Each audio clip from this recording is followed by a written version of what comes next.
French Touch. Bonjour à tous. Bonjour. On a une petite vidéo voilà, qui s'affiche. Vous allez comprendre au fur et à mesure de notre intervention pourquoi on vous montre cette vidéo.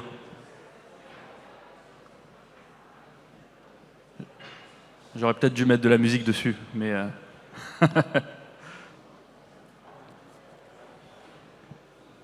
Voilà, c'est tout. Bonjour à tous, je suis Kirdine, je m'occupe d'une société qui s'appelle Nouvelle Toile. Donc je suis producteur, pardon, j'ai pas précisé, je suis producteur d'une société qui s'appelle Nouvelle Toile, qui est installée à Aubervilliers.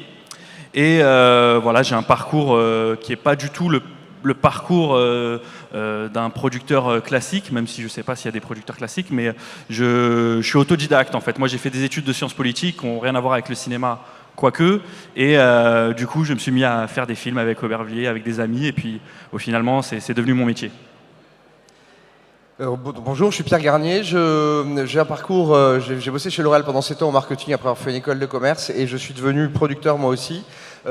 J'ai 2 boîtes de prod, Storm Prod qui fait de la pub et les films de l'instant pour laquelle nous sommes là aujourd'hui, qui produit de la fiction et du documentaire. Et le fait que je sois devenu producteur est un peu le hasard.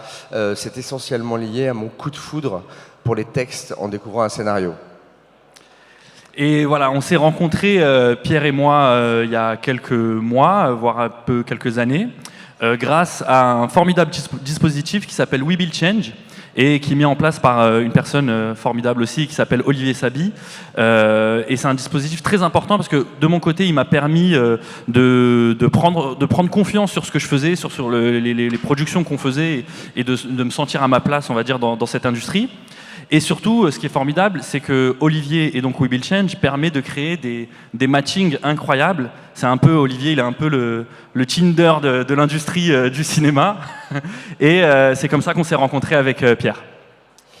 Voilà, donc c'était à Cannes, c'était pendant le Festival de Cannes, oui. Et c'était en présence de Roselyne Bachelot, parce que tout ça est sous le haut patronat du ministère de la Culture, We Will Change.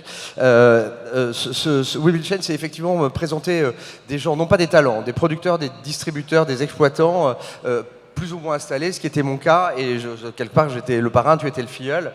On a eu un vrai coup de foudre l'un pour l'autre, et on a eu un vrai coup de foudre parce qu'on s'est rendu compte qu'on avait plein de valeurs communes. J'ai parlé de l'amour des textes, il y a aussi celui des talents.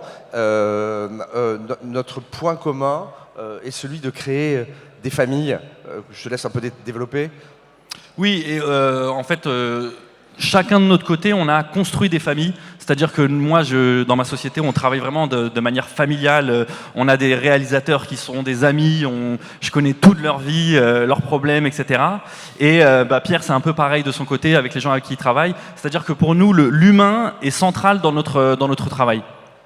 Il est central dans la créativité parce qu'évidemment, un producteur n'est rien sans les gens qui travaillent avec lui sur la création, les auteurs, les réalisateurs.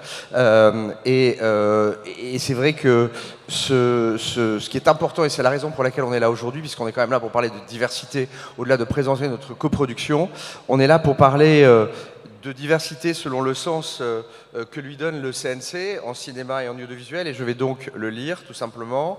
Ça prend 2 secondes. La diversité pour le CNC, représente l'ensemble des populations immigrées, issues de l'immigration et ultramarines qui composent la société française, et notamment celles qui résident dans les quartiers populaires de la politique de la ville, représente les réalités actuelles, l'histoire et la mémoire en France des populations immigrées ou issues de l'immigration, ainsi que des populations ultramarines et des quartiers prioritaires de la politique de la ville situés en territoire urbain. Je développe un tout petit peu. On n'est pas...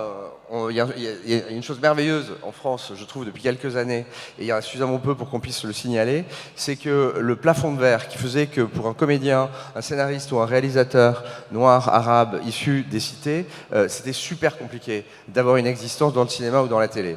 On n'est pas dans le schéma des quotas américains où vous avez tous regardé les séries télé américaines sur TF1 et où il y avait systématiquement un noir, un latino, ou une bien sûr, noir, latino, un asiatique, plus récemment un homo, une lesbienne, voire une personne en situation de handicap. Le point commun qu'ils ont tous, c'est qu'ils sont beaux et sexy. On n'est pas dans ce schéma-là en France. En revanche, et c'est ce qu'on est en train de créer, nous en particulier, aujourd'hui, il y a une vraie demande chez les diffuseurs et en cinéma qui permet à tout un tas de gens qui n'avaient pas accès à ces postes-là de pouvoir aujourd'hui exister. C'est très très vrai depuis 3 ou 4 ans. C'est très très vrai grâce aux plateformes que sont Netflix et Amazon, entre autres. Et du coup, ce mot diversité, c'est pour ça que Pierre vous a expliqué un peu la définition au sens du CNC, parce que nous, c'est notre interlocuteur, et c'est vrai que c'est un mot qui peut faire débat, mais c'est vrai que pour nous, c'était important de rappeler ce cadre-là et de dire pourquoi on travaille ensemble. Alors évidemment, moi, ma société, elle est à Aubervilliers, donc les questions de diversité, en fait, finalement, ça n'a jamais été une question pour moi et pour les auteurs avec qui je travaille, puisqu'en fait, on est dedans, quoi. La diversité, on n'a pas besoin d'en faire, enfin, vous le voyez un peu à ma tête aussi, mais...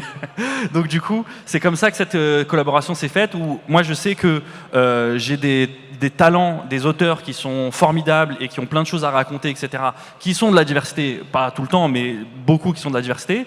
Et Pierre, il a aussi un réseau qui fait que moi, j'ai pas forcément accès en étant autodidacte, en étant dans mon bureau à Aubervilliers.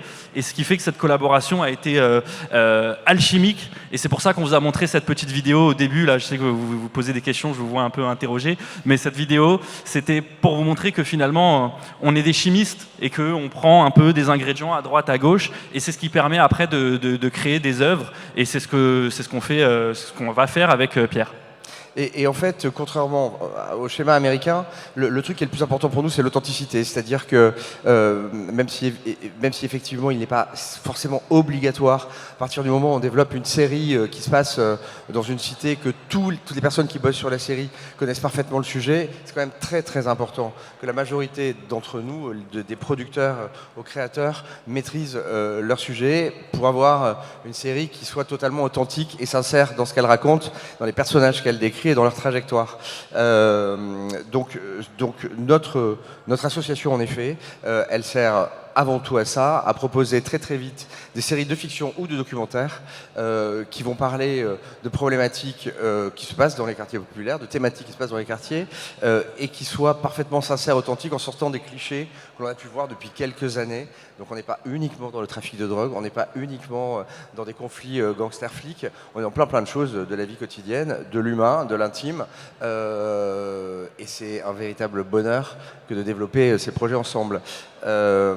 C'est très concret pour nous aujourd'hui, puisque on est sur 3 projets de séries sur lesquels on est en coproduction déléguée à 50-50, donc voilà, une production idéale. Un pour Arte, une série de fiction pour Arte, et 2 séries pour des plateformes. Une série de fiction et une série de documentaires pour des plateformes. On est sur des formats 8x52 ou 8x45, extrêmement classiques.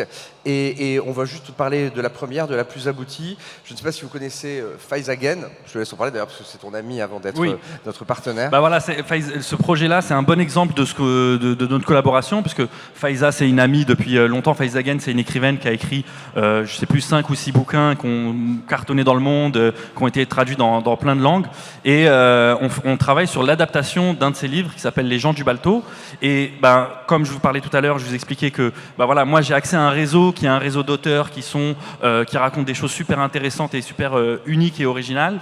Et Pierre aussi en a un, mais surtout dans cette collaboration, Pierre il a aussi, on va dire, les épaules pour m'accompagner et pour faire en sorte qu'on puisse faire ce projet et puis qu'on le fasse ensemble en fait. Exactement. Et Faiza est aussi connue pour avoir coécrit la série Ousekine sur Disney, qui était une série absolument magnifique. Les gens du Balto en 2 secondes, c'est une ville imaginaire qui est au bout du RER. C'est ce genre d'endroit où on peut avoir le sentiment quand on y vit qu'on est au mauvais endroit, au mauvais moment. Et puis la série démarre par le meurtre avec 7 coups de poignard du boss du PMU local. Et tous ces gens qui se disent... tous ces gens autour de lui qui se disent qu'ils n'avaient aucune vie, ou en tout cas une vie tellement ennuyeuse que ça les rendait totalement invisibles et que personne ne s'intéressait à eux, vont au travers de ce meurtre, parce qu'enfin il se passe quelque chose dans cet endroit, découvrir qu'au contraire, comme tout le monde, ils existent et on doit leur rendre leur dignité et voilà, on doit s'intéresser à eux comme à quelqu'un d'autre, comme à n'importe quelle personne d'autre. Donc cette série parle des gens dont on parle très peu. C'est une série pour Arte, je ne sais pas dans combien de temps. Voilà.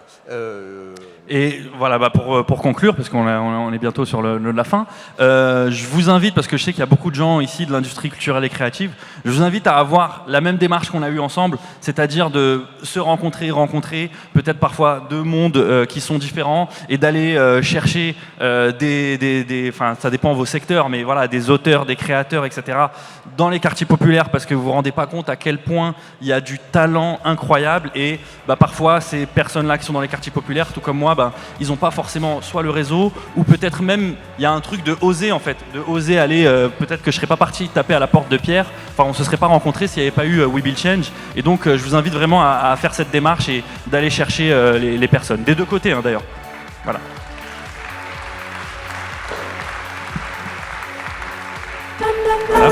Ça n'a strictement rien à voir, mais je vous engage à aller voir Les Enchantés sur arte.tv, qui est un film que j'ai produit et qui est diffusé depuis une semaine jusqu'au 11 février. Donc sur arte.tv, Les Enchantés, c'est un film qui va vous faire pleurer, mais c'est des larmes de bonheur et d'amour, donc ça fait du bien de pleurer parfois. Pardon. Merci.